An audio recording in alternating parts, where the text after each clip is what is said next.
Messieurs, bienvenue, c'est votre deuxième numéro de l'émission 3 minutes avec la chambre froide et l'IKP. Bienvenue, avant de commencer, avant de poursuivre cette petite émission, abonnez-vous massivement sur notre chaîne YouTube, vous le faites déjà. Bienvenue mesdames et messieurs, une fois de plus nous vous souhaitons bienvenue, vous nous suivez de partout avec une attention particulière, tout simplement parce que nous avions choisi de servir la République. Servir la République veut aussi dire d'un côté servir la population, ces peuples qui nous suivent à travers les mondes. Nous comptons plus de 20 millions de personnes qui nous suivent. C'est vrai qu'il y a des endroits où des courants n'y est pas. Moi, je jette des fleurs à ces gens qui ont choisi cette émission. Lorsque vous arrivez vers Ozone, sous Camur, vous remarquerez que les gens ont mis des télévisions.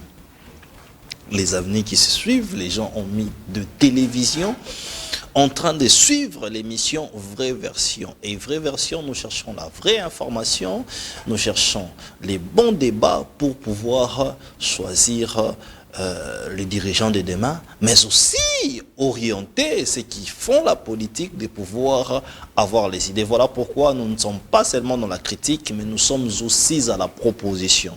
Voilà. Nous sommes aussi à la proposition. Donc, ne vous étonnez pas que demain, nous ayons des grands thèmes où nous parlons de telle entreprise. J'ai quelqu'un ici qui s'intéresse beaucoup à sur la question de la SNEL. Ne vous inquiétez pas ou ne vous étonnez pas demain qu'on puisse les recevoir ensemble avec les gens. Nous réfléchissons. La SNEL commence comment? Les problèmes de la SNEL commencent par où? Est-ce que les problèmes de la SNEL, c'est les animateurs de la SNEL? Ce n'est qu'un exemple parmi tant d'autres. C'est comme ça que nous allons aider notre nation à se relever et à être une nation qui va tenir et qui sera les moteurs, les poumons du développement de l'Afrique.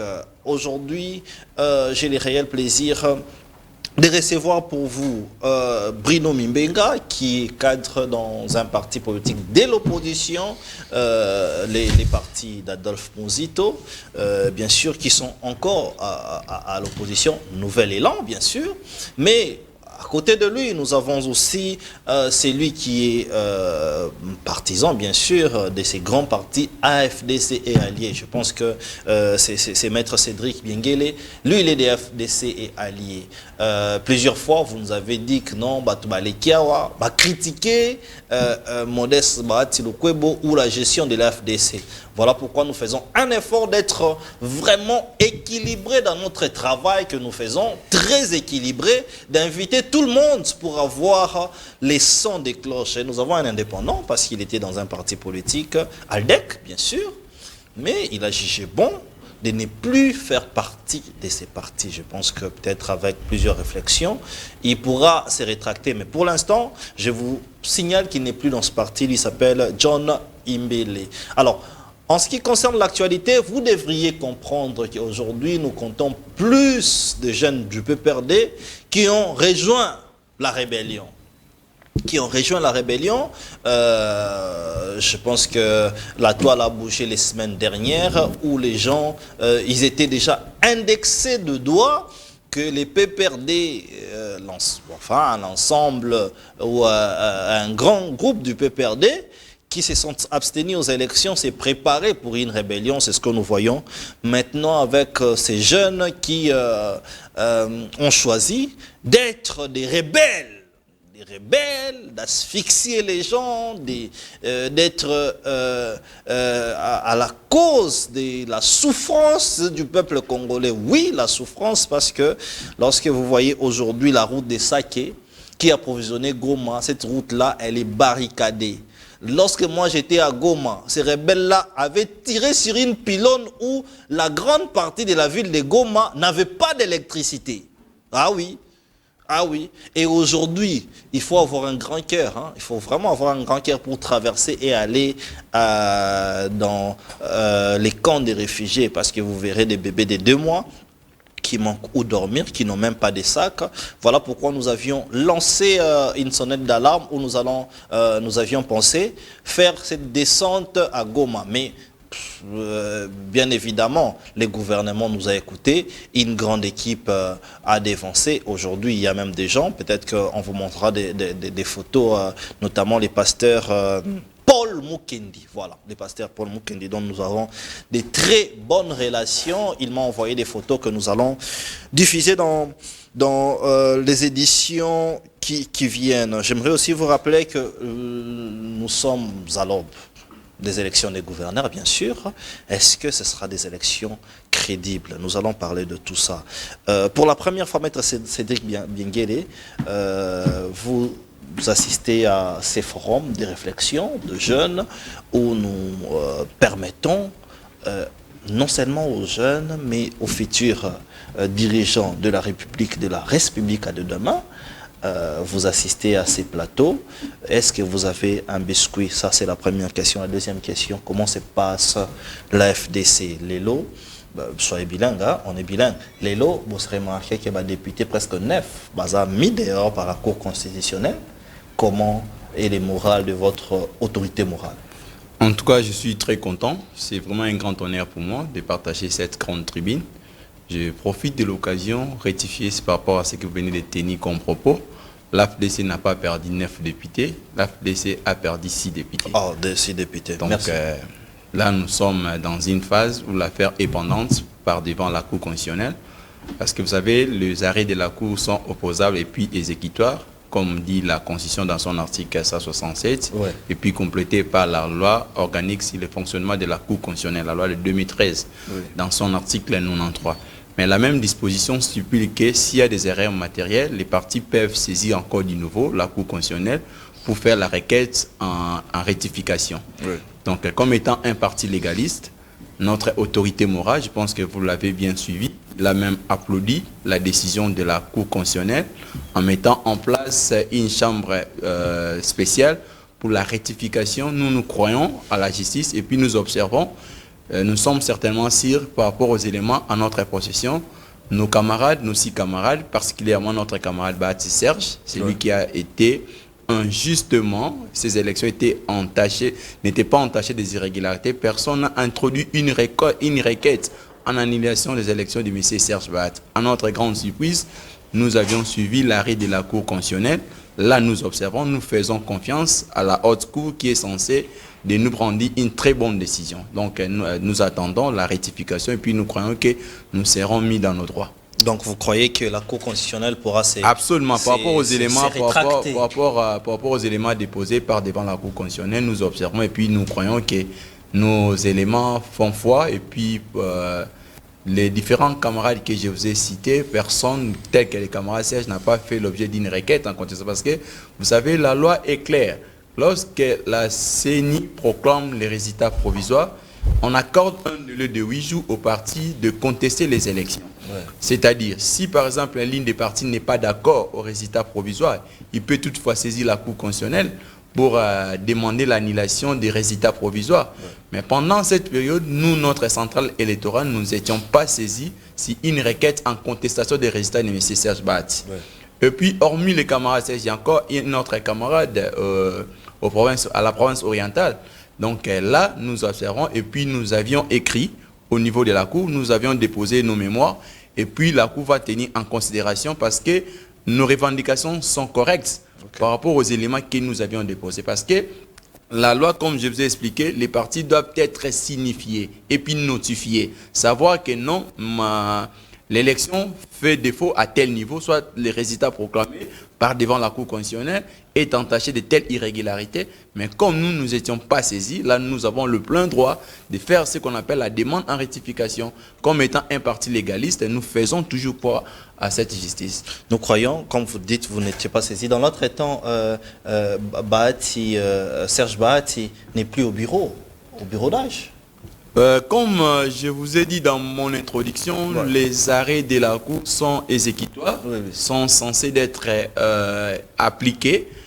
Comme les arrêts sont déjà prononcés, ça produit les effets. Ces effets ont fait en sorte que notre camarade, actuellement, il n'est plus membre du bureau provisoire. Donc, je pense que quand il sera rétabli dans ses droits, là, il y aura encore une jurisprudence que nous allons évoquer parce qu'on ne sait pas si on va encore procéder à lui retourner au bureau, soit parce que ce sont des cas qu'on n'a jamais vécu. Qu'un membre du... C'est une nouvelle jurisprudence dans notre arsenal juridique de voir un député en fonction, membre d'un bureau provisoire, être écarté. Soit. Là, je pense que nous allons voir autrement lorsque la Cour va rectifier ses arrêts. Merci. Bruno Mimbenga, vous êtes de l'opposition, bien sûr l'opposition républicaine, hein, parce que vous, parfois, on vous dit que vous mangez le soir avec le pouvoir, et on vous a même vu avec l'informateur où vous étiez avec lui. Mais en même temps, Boni Parti, comment ça se passe? Oui, merci M. Didier pour l'invitation. Je salue mes co-débatteurs. Les partis se portent très bien. Et nous étions chez l'informateur M. Augustin Kabou et on avait répondu à l'invitation. Et pour le moment, nous sommes toujours dans l'opposition.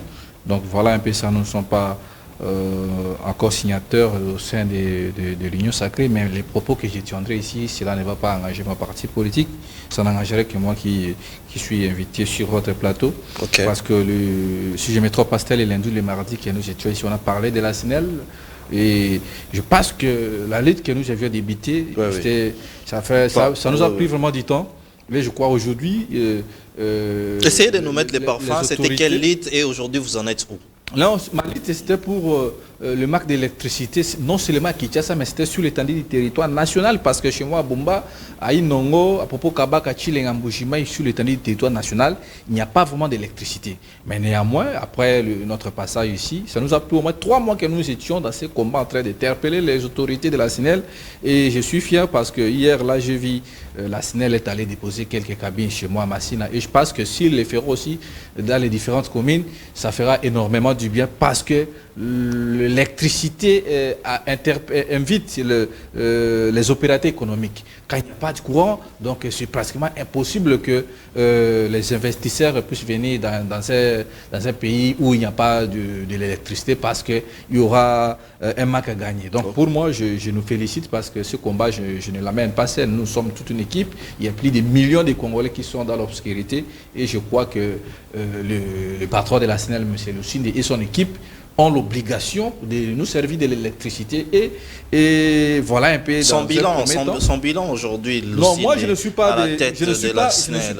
Qu'est-ce que tu en penses? Non, je ne suis pas le porte-parole de la SNEL. Ici, je parle étant leader d'opinion dont nous avions... Justement, en tant que leader de l'opinion, aujourd'hui, il a quel bilan? Le bilan de Lucinde, c'est à lui seul de venir répondre à cette question ou les agents de la SNEL. Moi, je défends la population. Vous défendez la population. Cette population-là, quand elle vous pose la question, aujourd'hui, quelle lecture vous faites de la gestion? La gestion de Lucinde, de Fabrice Lucinde. Là, ce n'est pas à dire ou bien à flatter Lucinde. Tout le monde sait que non. Il y a un problème très sérieux dans les recoins du pays. Au Congo profond, il n'y a pas d'électricité.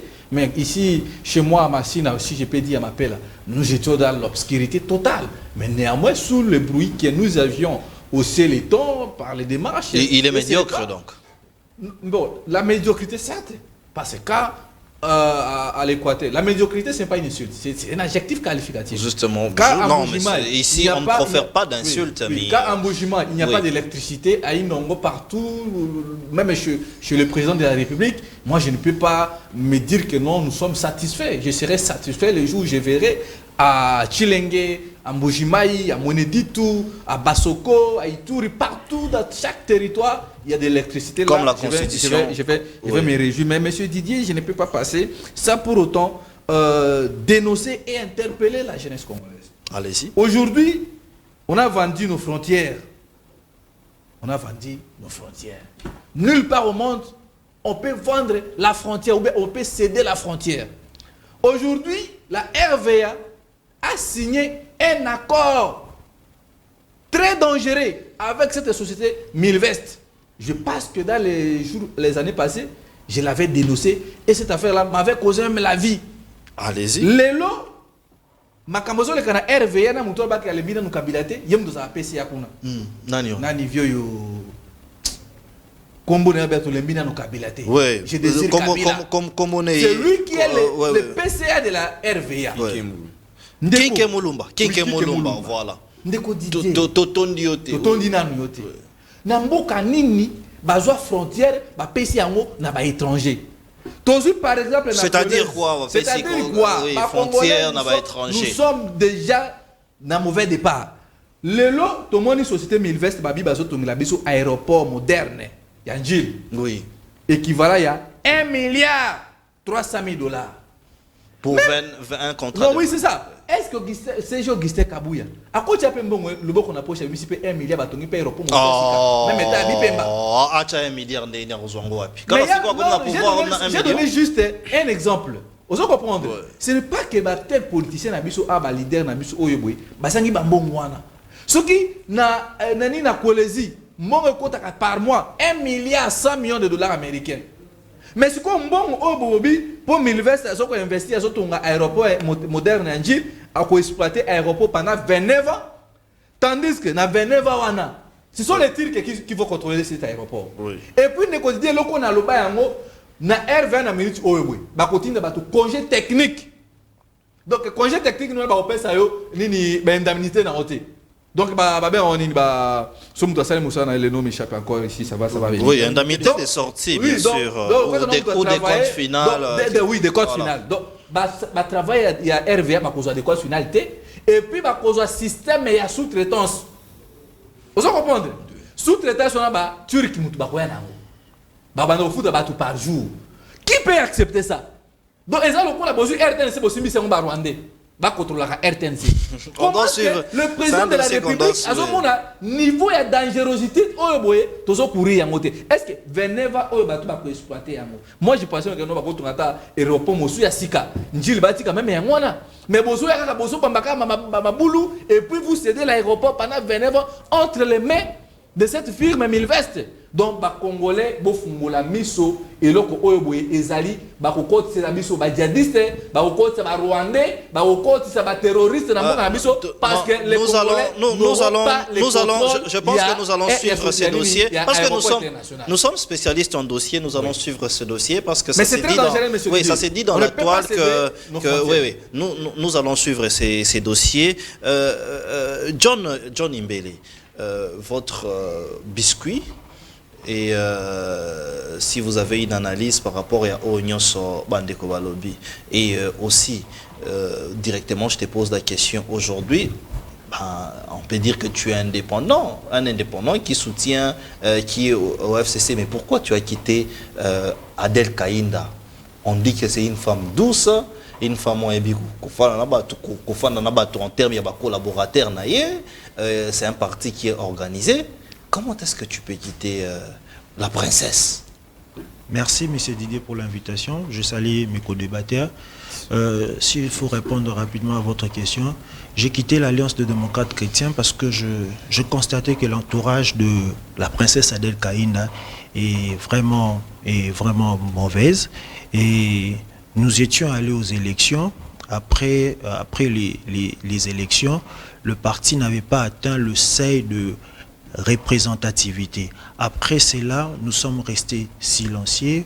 Il n'y avait pas de réunion, il n'y avait pas de communication et surtout que la suite du processus électoral est en train de poursuivre. Il y a les élections de gouverneurs, de vice-gouverneurs, plus que les sénatoriales et que le parti est resté silencieux.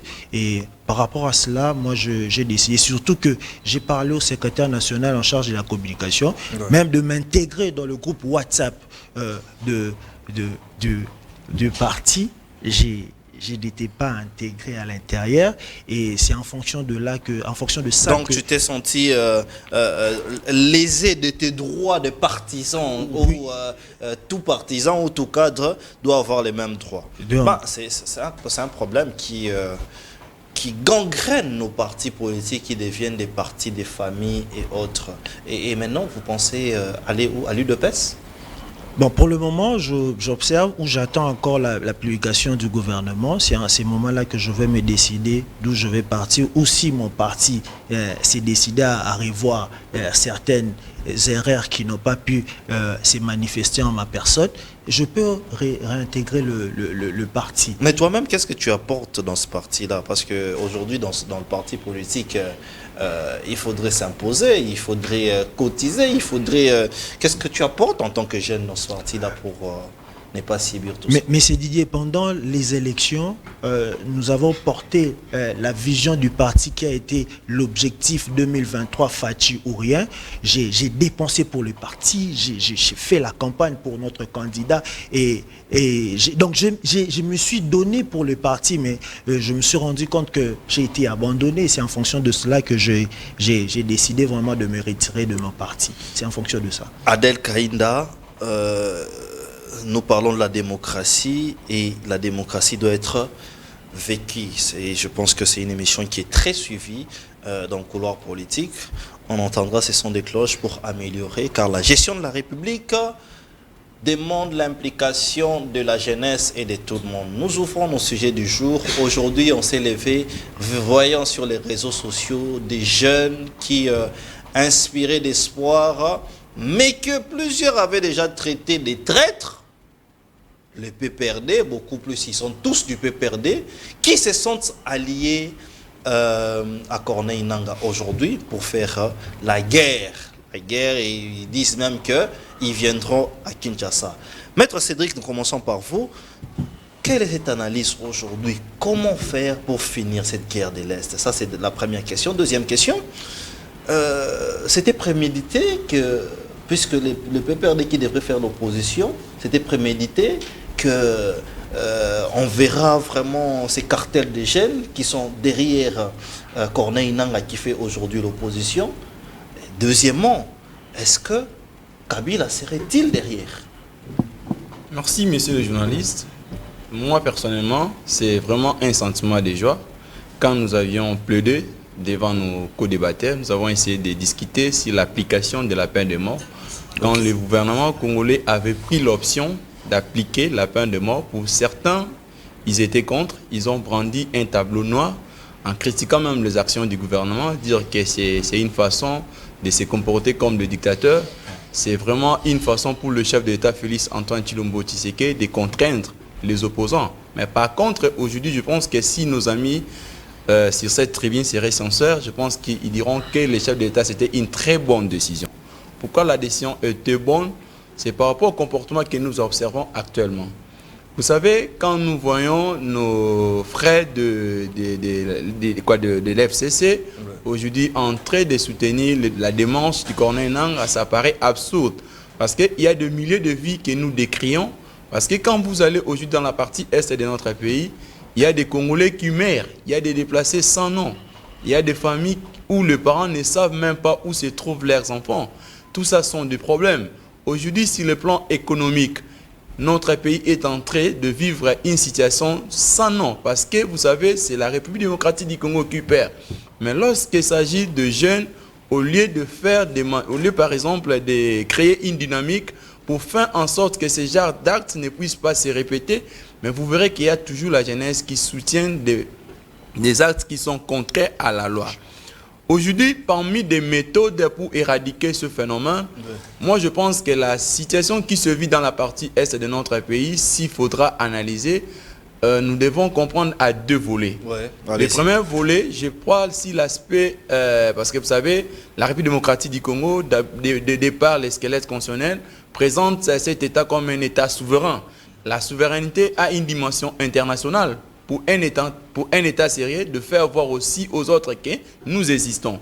Par rapport à nos relations bilatérales, comment nous allons se comporter, parce que la majorité des pays africains sont des pays fragiles. Sur le plan économique, sur le plan militaire, nous avons tout un intérêt de collaborer ensemble et puis de réfléchir sur des questions militaires, comment nous allons instaurer la paix dans nos frontières. C'est ce que la République démocratique du Congo est en train de faire. Raison pour laquelle vous verrez que tout le voyage du chef de l'État, c'était mal défini par nos frères de l'opposition. Certains disaient qu'ils ont même qualifié les chefs de l'État d'un coursier. Vous savez, ils ont utilisé toutes les expressions possibles. Dire que non, il est en train de contempler le monde, c'était pas pour ceux qui voyagent. Effectuer des voyages pour le chef de l'État, Félix Antoine Tshilombo, ce n'est pas un luxe. Ce n'est non plus aussi une façon de se réjouir, mais c'était plutôt de ramener la paix réelle dans la partie est de notre pays, surtout que le Congo en général. Maintenant, vous savez, sur le plan international, nous avions utilisé la rhétorique, parce que vous savez, actuellement, la tendance du monde veut que lorsqu'il y a des conflits entre les États, la mondialisation fait qu'on applique des principes qui sont en dehors de violence. C'est-à-dire, aujourd'hui, l'expression téméraire sont déjà dépassées. Aujourd'hui, pour sauver les États, aujourd'hui, pour sauver le monde, nous avons tendance entre les États de collaborer. Lorsqu'il y a une crise qui persiste dans notre pays, nous devons toujours utiliser la rhétorique et non des voies terrestres, puis des voies de violence. C'est ce que la République démocratique du Congo avait utilisé. Maintenant, sur le plan interne, vous avez remarqué et observé les différentes décisions que le gouvernement a prises, a mis en place pour restaurer la paix. Aujourd'hui, nous avons la loi sur les programmations militaires. On essaye de recréer les conditions pour nos militaires. On essaye. Aujourd'hui, il y a ce qu'on appelle les nouvelles recrues au sein de notre armée. La grande question, c'était d'identifier ceux qui ne sont pas avec nous. C'est ça ce que la République démocratique du Congo a fait. C'était question de répertorier nos militaires, c'était question de mettre de très bonnes conditions, de savoir qui est qui, parce qu'à tout moment, nous avons toujours crié que notre armée est infiltrée. Cette infiltration, pour les autres, croyaient que c'était une expression de la faiblesse. Mais aujourd'hui, nous observons que notre armée, réellement, elle est infiltrée. Cette infiltration prouve même dans les comportements des acteurs. Quand les acteurs qui sont censés de remédier la situation, au lieu, par exemple, de donner de plus des solutions, ce sont toujours les mêmes personnes qui complotent même avec les agresseurs de la République démocratique du Congo. Vous imaginez quelqu'un qui a géré une grande institution qui est censée de produire la démocratie dans notre pays, la CENI à l'époque, la même personne s'est métamorphosée à un rebelle pour combattre la République. Mais vous êtes au pouvoir. Est-ce que nous pouvons aujourd'hui dire qu'il y avait la largesse de votre côté? Nous savons la proximité qu'il y avait entre les PPRD et la FDC, ça c'est de un. De deux, mais ces jeunes-là étaient ici. Il y a même un autre qui était directeur général d'une chaîne de télévision. L'autre était ici en train de rouler calmement, de circuler calmement dans la ville. Mais est-ce qu'il n'y a pas une responsabilité de l'État ou des services pour pouvoir démanteler ces gens-là bien avant?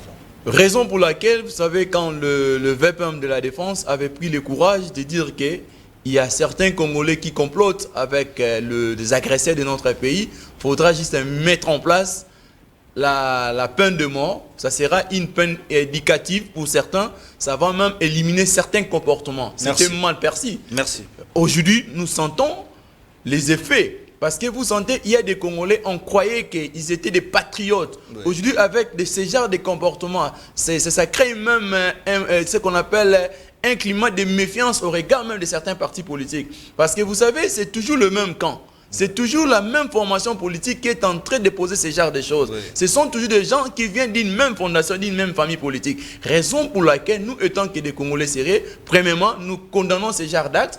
Parce que c'est un comportement antidémocratique. Merci. Au stade actuel, s'il y a des revendications, les voies par excellence sont des élections, de se présenter par les voies des urnes et puis présenter une candidature. Si vous sentez que le président Félix, vous n'êtes pas d'accord avec lui, attendez que le mandat finisse. Absolument. Merci. Bruno Mimbenga, faudrait-il aujourd'hui demander à ces jeunes-là de faire l'opposition pacifique comme vous le faites calmement pendant des années, ou il faudrait-il être beaucoup plus vigilant à ces gens-là qui sont calmes, ou aujourd'hui on doit encourager cette levée du moratoire pour la peine des morts? Qu'est-ce qu'il faut exactement faire pour finir cette guerre? Je rappelle qu'il y avait les sommets de Luanda où les Rwandais revendiquent qu'il y a les RDF qui sont ici, leur présence ici, et il faudrait que la RDC puisse démanteler ces RDF pour pouvoir vraiment que la paix règne entre les deux nations. Merci, monsieur Didier. Moi, Bruno Mimbenga, je ne prendrai pas les armes pour tuer mes frères congolais, soit pour le pouvoir. Nous allons mettre la pression et je crois nous interpellons la conscience de la jeunesse congolaise en particulier que nous sommes. Nous allons mener un combat démocratique parce que nous savons qu'en 2028, il y aura des élections et M. Félix n'a que le dernier mandat pour travailler. S'il ne serait pas à mesure de donner ce qu'il a, donc il prépare déjà un dauphin. Donc un dauphin pour lui remplacer et que le meilleur gagne parce que l'exemple du Sénégal nous a servi d'élection parce qu'aujourd'hui j'ai été reçu aussi à l'ambassade du Sénégal. On a vraiment discuté. Peut-être dans les jours à venir, on aura peut-être à faire des changes et puis élever le niveau de formation. Merci. Donc ici, je pense que le président Tshisekedi doit prendre cette rébellion au sérieux. Ok. Vous comprenez, parce que je sens... Ce ne sont pas des patins, comme Non, le président a dit, non. des aventuriers Non. qui... Mais derrière Félix, eux, aujourd'hui, c'est prouvé que ce n'est pas eux, c'est les l'histoire Rwandais. qui définit les origines de chaque enfant. Vous comprenez? Mais je suis contre là où vous aviez dit que les jeunes du PPRD, ils ne sont pas les jeunes du PPRD, ce sont des Congolais. Vous comprenez? Parce que le PPRD a un siège. Le PPRD, c'est un parti politique. Le PPRD a un secrétaire permanent, monsieur Emmanuel Ramazan Shadad. Nulle part nous avions suivi que le PPRD désormais est devenu un mouvement rebelle. Vous comprenez? Parce que à l'époque, si vous se souviendrez encore, l'autre là qui est devenu porte-parole du M23, Roussan Kingoma, qui est à tout moment très on l'avait dit. Voilà, oui, on avait dit, c'est Willy Ngoma. Il est de l'UDPS. Vous comprenez? Oui. C'était pas l'UDPS a mené sa lutte démocratique. Là, c'est lui qui dit qu'il est non, de l'UDPS. Non, les gens l'avaient attribué qu'il est de l'UDPS comme aujourd'hui. C'est lui qui dit qu'il est de l'UDPS. Bon, là, alors qu'aujourd'hui, ces jeunes-là, l'autre était peut-être ministre provincial, mais l'autre était directeur d'une chaîne de télévision, ministre provincial. Moi, je pense que le PPRD n'est pas dans une rébellion. Le PPRD mène son combat démocratique parce qu'ils sont un siège ici et puis les autorités du PPRD sont ici. Donc ce sont des Congolais révoltés par leurs intérêts qui sont peut-être parfois menacés. Ils se sont retrouvés là-bas. Mais dire que non, les gens du PPRD, moi personnellement, je me réserve un cas parce que vous pouvez vous révolter à prendre les armes et tuer les Congolais. C'est ce que moi j'ai dit. Moi je ne prendrai pas les armes pour accéder au pouvoir. Je vais mener ma lutte. Et voilà. Et aujourd'hui là-dessus, le président Tshisekedi prendra cette rébellion pour une aventure, parce que Mobutu aussi, à l'époque, quand on soufflait à l'oreille de Mobutu, non, faites attention, il disait non, Mouzé, il est là, c'est un commerçant, donc ça va finir. Donc aujourd'hui, à l'époque, nous étions dans une formation à l'ambassade de la Russie, on avait porté le combat, on avait porté la RDC. Nous avions dénoncé, nous avons proposé, non, voilà, la RDC, c'est un pays, si aujourd'hui on est dans une parfaite collaboration avec la Fédération de la Russie, on pourra toutefois éradiquer les rébellions qui sont à l'est de partie de notre pays.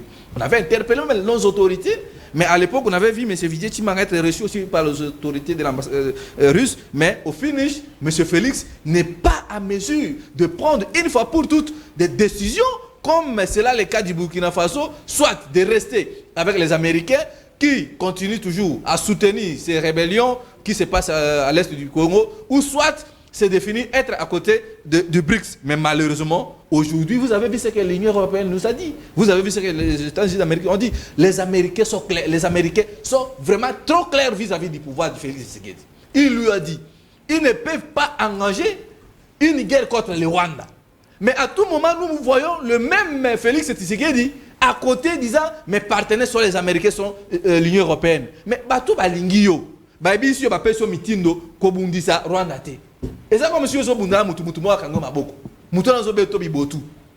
Est-ce que c'est pas mutu na? De deux, si une condition, il faut aller négocier avec AFC du président Corneille Nangaa. Corneille Nangaa ne faisait pas membre du parti du PPRD aussi. Corneille Nangaa, c'est un Congolais révolté. Donc moi, je pense que ce qui est important, ce sont les fils du pays. Que monsieur le ministre de l'Intérieur, qu'il cherche ses affaires égarées. Il y a un problème dans Bango et Zanis parce que mission déjà qu'on revenir dans le ministère intérieur. Vous comprenez, monsieur Didier? Et aujourd'hui, on impose le gouvernement congolais de négocier avec Nangaa. Et puis, fort malheureux, je me pose des questions toujours dans Mokanini où le ministre des Affaires étrangères, le ministre de la Défense, le chargé, celui-là qui est là à côté du chef de l'État en matière de sécurité, le gros là, le vieux là qui est un peu gros comme ça. Ils partent à Luanda négocier et le gouvernement congolais accepte que Bazo est hébergé par FDLR. Voyez-vous là où Paul Kagame il a repris de l'énergie, excuse. C'est une erreur. Les gouvernements congolais qui acceptent. C'est une erreur. Oui. Est-ce que les FDLR existent encore? Parce que le chef de l'État l'a dit que ces gens-là avaient 60, 40, 70 ans. Non, 30, 40, 30, 50 ans. Mais après 30 ans, ils sont vieux aujourd'hui.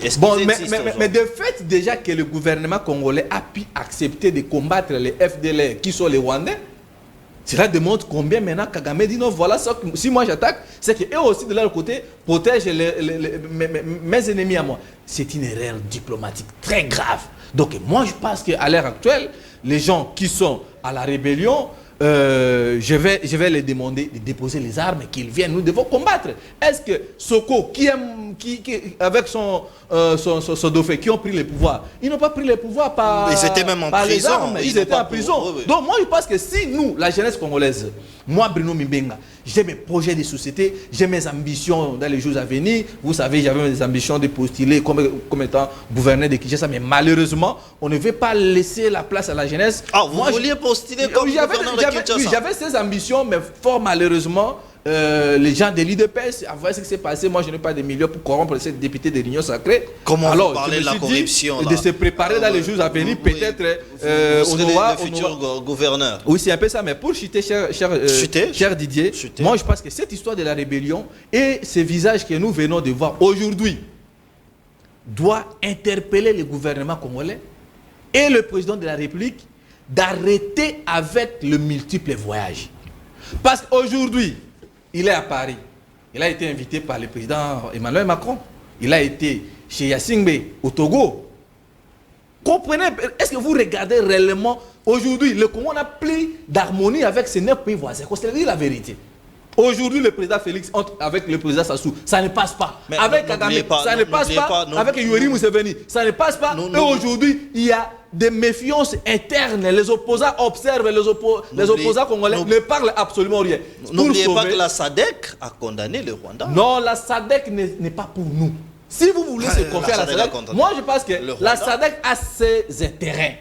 Vous comprenez? Aujourd'hui, tous les partis que le militaire AFC est contrôlé, c'est les 1-23 qui contrôlent aujourd'hui. Donc le plus important, et je doute fort, à voir les autorités, les opposants congolais silencieux face à cette agression qui continue de prendre la plaie. Moi je pense que le président de la République doit faire une consultation, un dialogue entre les Congolais pour mettre une fois pour toutes les ennemis. Mais je m'oppose à ce que vous avez dit, que les militaires du PPRD, parce que le PPRD ont leur siège et les autorités du PPRD ne se sont jamais prononcées pour une rébellion. Et là, ce sont que des aigris qui sont allés faire les rébellions dont nous demandons au ministre de l'Intérieur de faire son travail. Merci Bruno.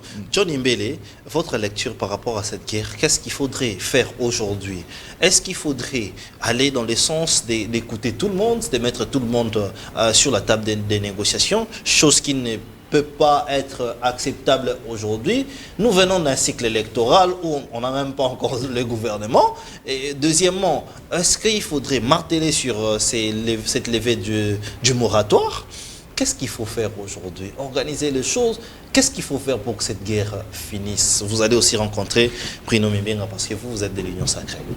Bon, par rapport à cette guerre de l'Est, je pense que nous avons déjà beaucoup parlé de ça. Et surtout, si vous écoutez le langage du gouvernement, c'est comme si le gouvernement a déjà déniché le problème. Parce que c'était en fonction de ça que le chef de l'État avait lancé un appel pour que les Congolais puissent intégrer l'armée. Il y avait une brigade, il y avait quelques 10 ou 5 brigades qui devaient déjà sortir. Il y avait la loi sur la programmation militaire pour permettre à ce que nos militaires soient bien rémunérés. Et c'est en fonction de toutes ces choses-là que le gouvernement a dit comprendre quelque chose. Et il fallait maintenant s'activer. Donc, il fallait aller à la guerre, comme l'a dit Adolphe Mouzitou. Il faut maintenant combattre le Rwanda parce que nous en avons beaucoup parlé. Là, c'est vraiment mon point de vue. Ça ne prend pas l'union sacrée ou bien. Donc, étant que citoyen congolais,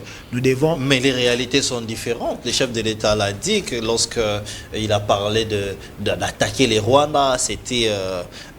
il a parlé d'un terme là, c'était des velléités belliqueuses, voilà, c'est ça les termes que le chef de l'État. Donc il faut mettre ça de côté. Aujourd'hui, c'est les accords. Le chef de l'État était à Luanda pour rencontrer finalement Kagame. Ça, il faut le mettre de côté.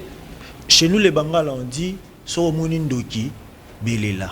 Donc, si le chef de l'État avait levé haut le ton de dire que c'est le Rwanda qui nous menace, parce qu'il avait compris que c'est le Rwanda qui nous menace. Donc, comme c'est le Rwanda qui nous menace, nous devons maintenant combattre les Rwandais. on ne doit plus passer, selon moi, là je dis selon moi, on ne doit plus passer par des négociations ou faire ces rencontrer. Les chefs de l'État, avec le ministre des Affaires étrangères, a sollicité une rencontre entre les deux chefs de l'État. Ils étaient en train d'élaborer cette rencontre, mais directement le président du Rwanda est sorti par Jeune Afrique pour dire qu'il ne va pas rencontrer le chef de l'État parce que le chef de l'État avait dit que notre régime, le Rwanda et son régime ne sera pas éternel. Tout ça, il doit d'abord rectifier cela pour que ça puisse lui permettre de rencontrer le chef de l'État. Et puis, il est allé plus loin pour dire qu'il avait parlé avec le président du... comment il s'appelle? Le président... C'est le président Faké pour dire que l'armée burundaise va combattre contre la RDC, mais le président lui a menti de dire qu'il va combattre contre le Rwanda. Donc, on connaît déjà les problèmes. Il faut maintenant aller en action. Parlons de peine de mort. Moi, je pense que c'est là, beaucoup de Congolais ne sont pas contre cela, ils sont pour, mais ce qui cause problème, c'est peut-être la justice congolaise, parce que la justice est malade, et par rapport à cette maladie... Vous affirmez que la justice congolaise est malade? Le chef de l'État lui-même l'a dit, ouais. le père de la nation, le premier magistrat dit que la justice est malade, c'est en fonction de cela que... N'est-ce pas que c'est un aveu d'échec? Après 5 ans de gouvernance, vous dites que la justice est malade. Alors qu'avez-vous fait pendant les 5 ans là pour dénicher cette maladie-là?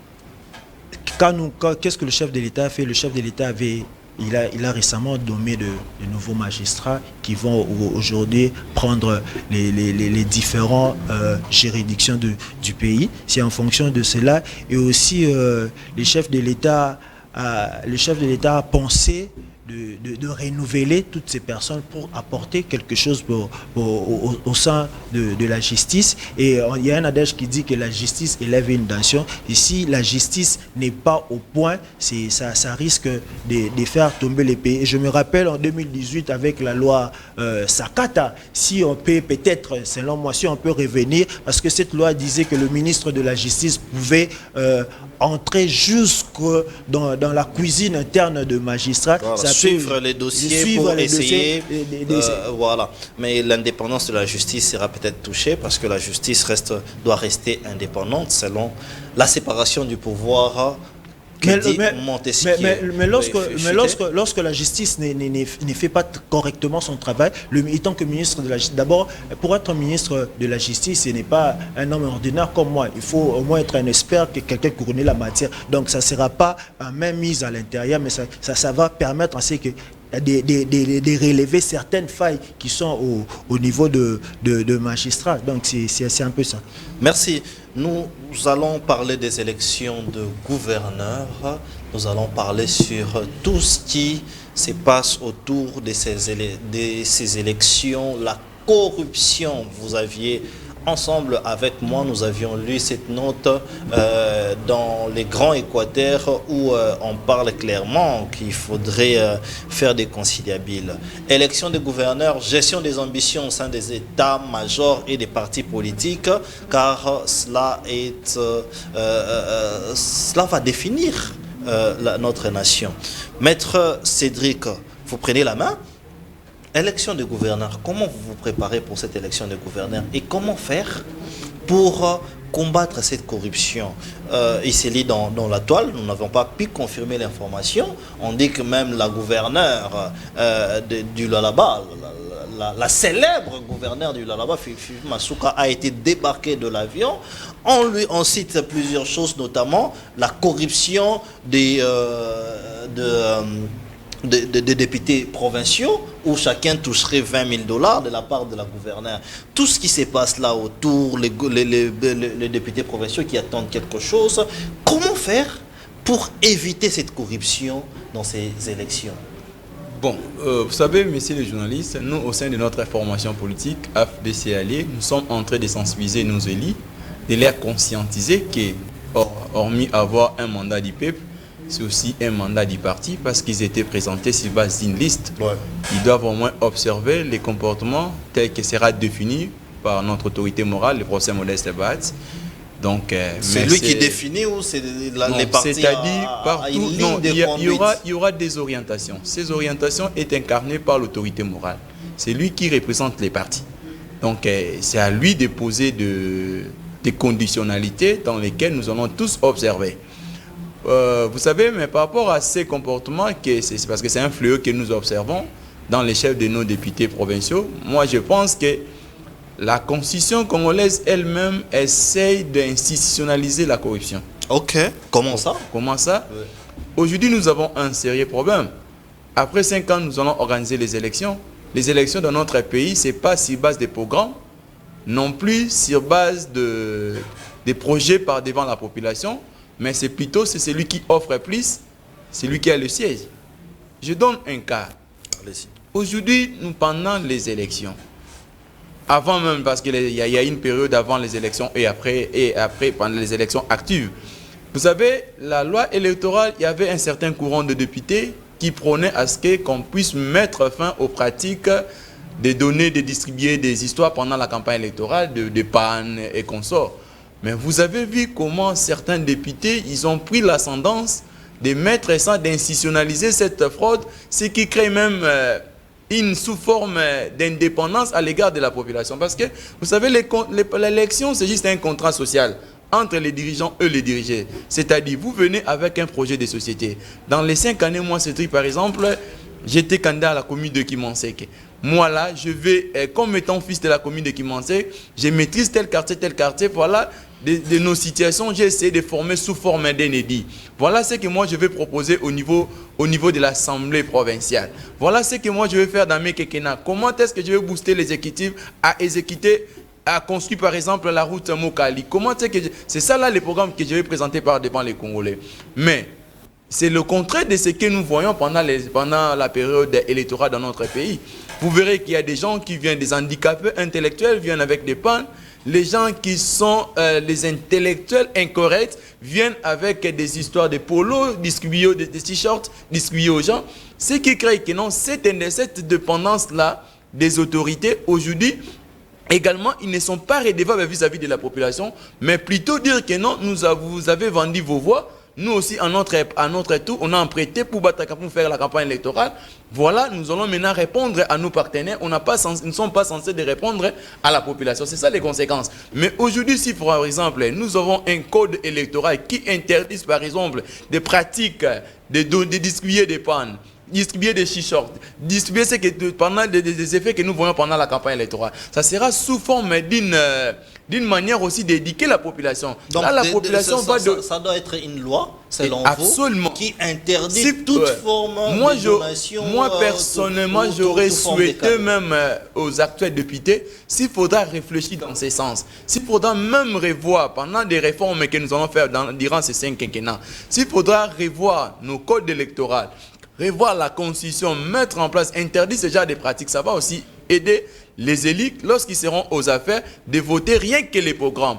Maintenant, ce que nous voyons avec les députés provinciaux, vous verrez la majorité des députés provinciaux, ils sont d'abord, la majorité sont attaqués devant des cours et tribunaux. Qu'est-ce qu'ils vont dire? Moi, j'ai dépensé en termes d'argent. Moi, là, j'ai bâti campagne électorale. Après la campagne électorale, j'étais par devant les magistrats, défendre ma cause. J'ai dépensé.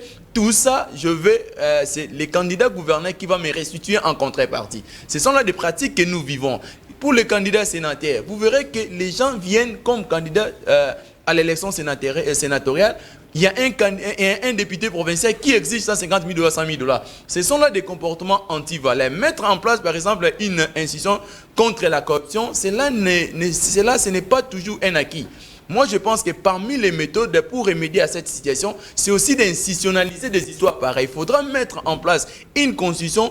Par exemple, pendant la campagne électorale, qu'est-ce que nous allons faire?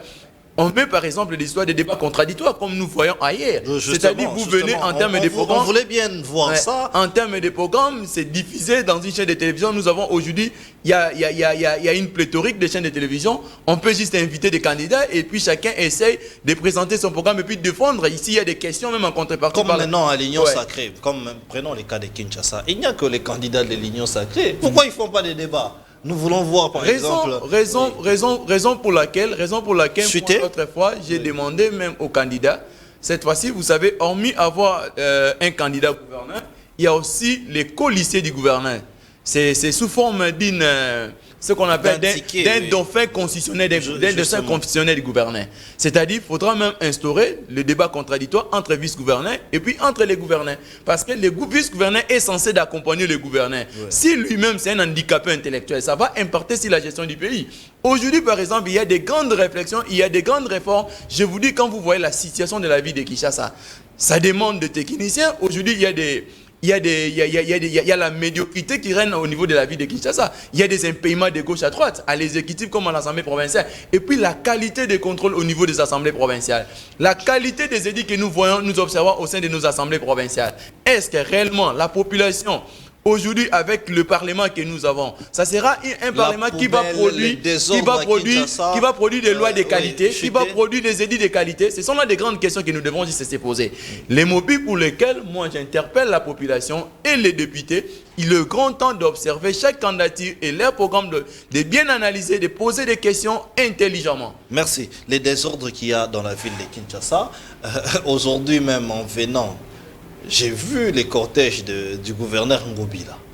Juste ici, sur le boulevard devant l'INSS, il y avait un bouchon, mais à la place de trouver la solution, le gouverneur a pris le sens contraire. Aujourd'hui, ça m'a étonné, fortement étonné, et c'est là que je veux voir le général Kilimba Limba agir aussi. Il a pris l'autre sens, les sens où les gens descendaient, mais c'est quand même grave. C'est désordre à Kinshasa. Bruno Mimbenga. Qu'est-ce qu'il faut faire, premièrement, pour choisir quelqu'un qui va apporter les changements dans la ville de Kinshasa? Soyez un peu aussi bilingue.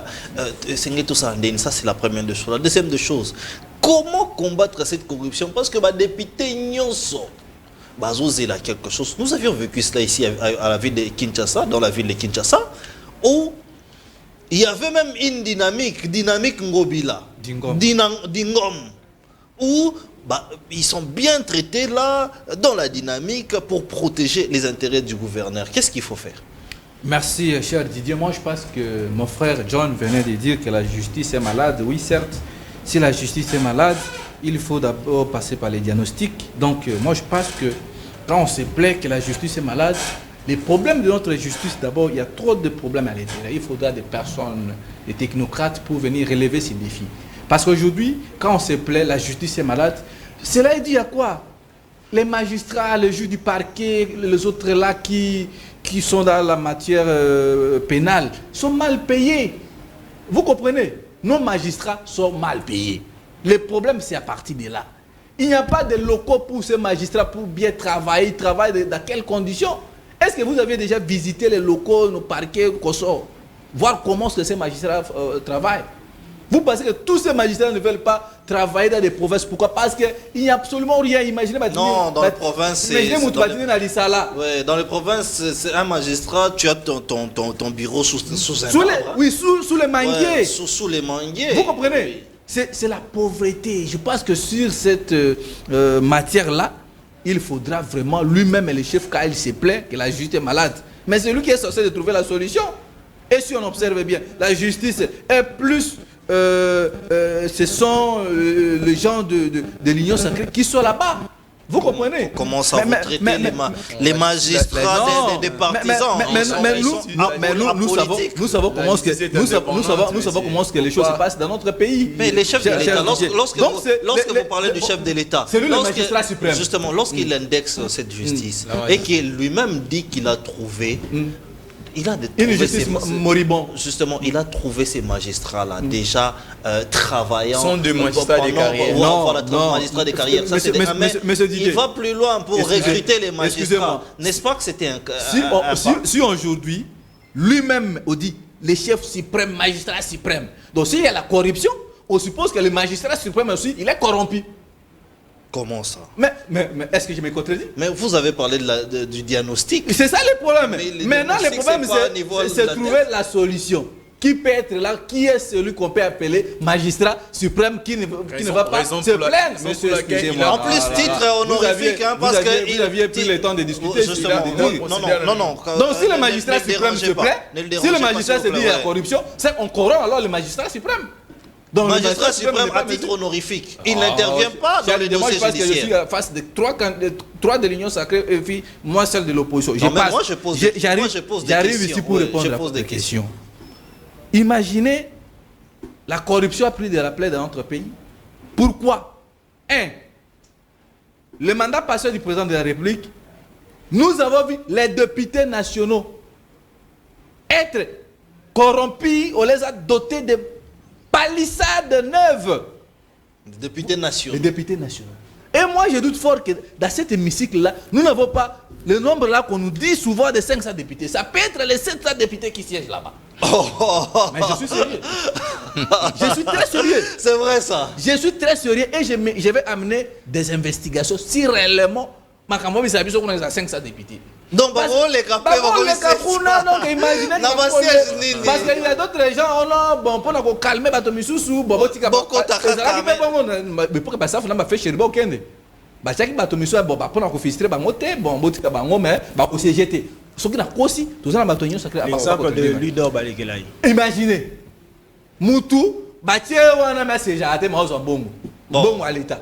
Vous avez vous confirmez cette information. Moi, je suis un scientifique. J'ai fait 5 ans à l'université. Et l'université, c'est un chercheur. Ok. Nous ne sommes pas comme tous les jeunes qui passent à la télé pour dire n'importe quoi. Comme ça, DG, pour les bureau. Ici, nous devons à un moment donné commencer à réfléchir comment est-ce que tout le monde a besoin. Voilà. Vous voyez, imaginez les 500 députés là. Est-ce que le président s'est commis ONG peut s'abattre tout quoi?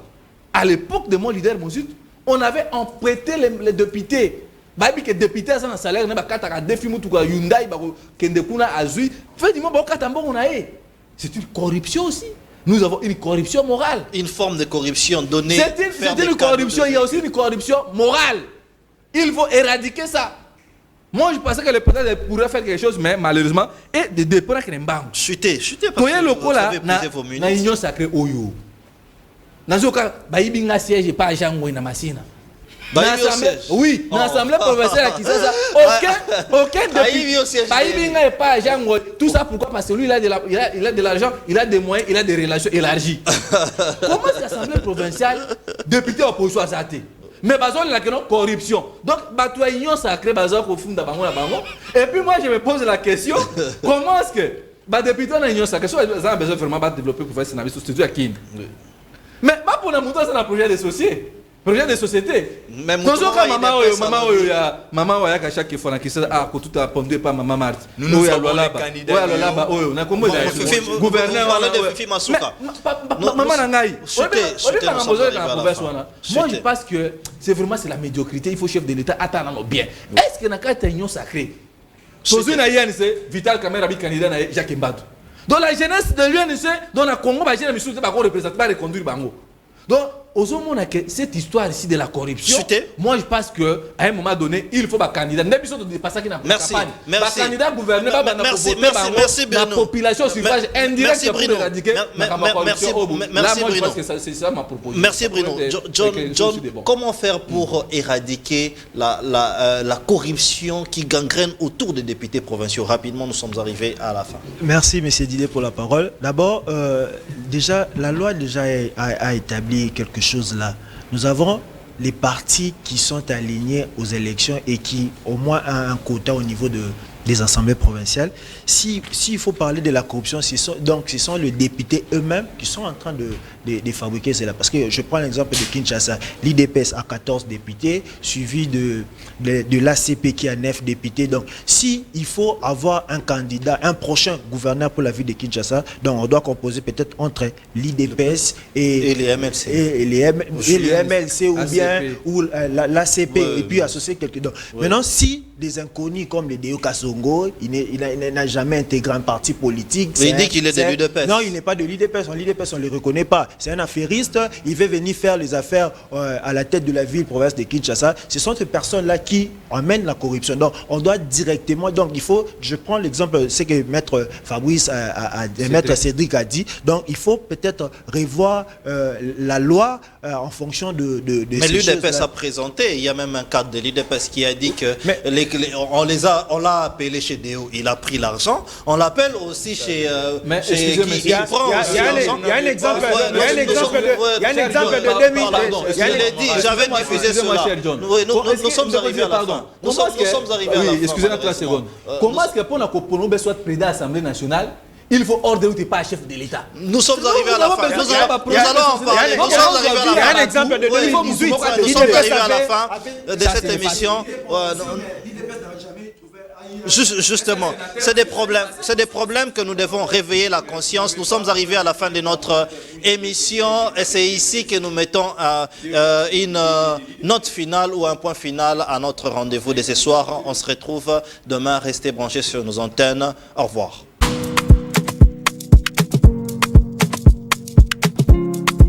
Mesdames et messieurs, bienvenue.